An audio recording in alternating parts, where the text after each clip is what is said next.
week I have been sewing up another cushion. I wanted to make a cushion to go with this one that I have already shared the process for making. So this is what I produced, an applique cushion this time. I used the same patterned fabric as on the previous cushion.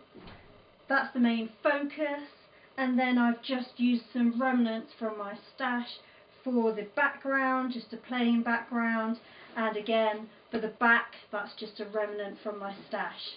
So in this video I'm going to share the process of making this, which is really simple, so keep watching if you want to find out how I did it. First I cut out my pieces and planned the design. I've used squares that are 2.5 inches across for my design.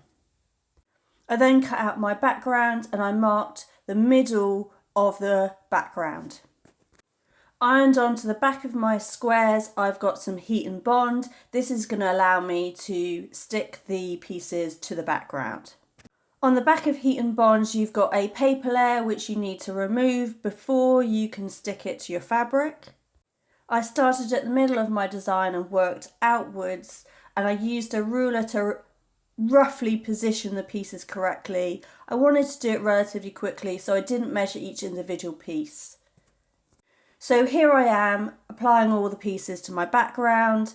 Now I'm going to give you a little tip now, which I'm not doing during this, but is really a good idea. And I've peeled off my backing from the edge, but this can cause fraying. Ideally, you want to score the middle of your paper backing and peel it out from the middle so you don't get fraying around the edges. Once the design is on, you need to then stitch those pieces to your background to hold them. Obviously, you could do this with a straight stitch, but as this is a cushion that I'm going to be leaning against, there's going to get some fraying happening if you're just leaving raw edges. So I've used a zigzag stitch. You could use a satin stitch, but mine's quite a narrow zigzag stitch just to sew each piece on. Now you will need to stabilise your fabric before you do the stitching. There's various things you can use for this. You could just use an interfacing and leave it in. I've chosen to use a stitch and tear material, so that means you sew it on and then you remove it after you've done your stitching.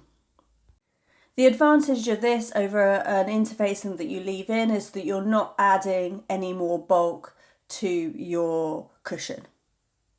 Once all the pieces were stitched on, it was then a case of quilting. So I decided to just quilt around the squares.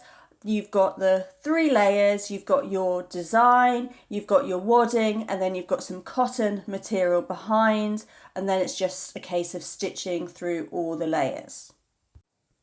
The back of the cushion is done as I explained in my previous video. It's just an envelope back. No zip, which means it's really quick to make.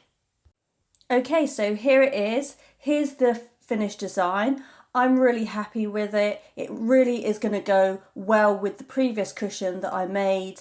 It really showcases the fabric and was quick to make. I hope that you found this video interesting. If you did, if you could give me a like, that would be great. Thank you. Bye.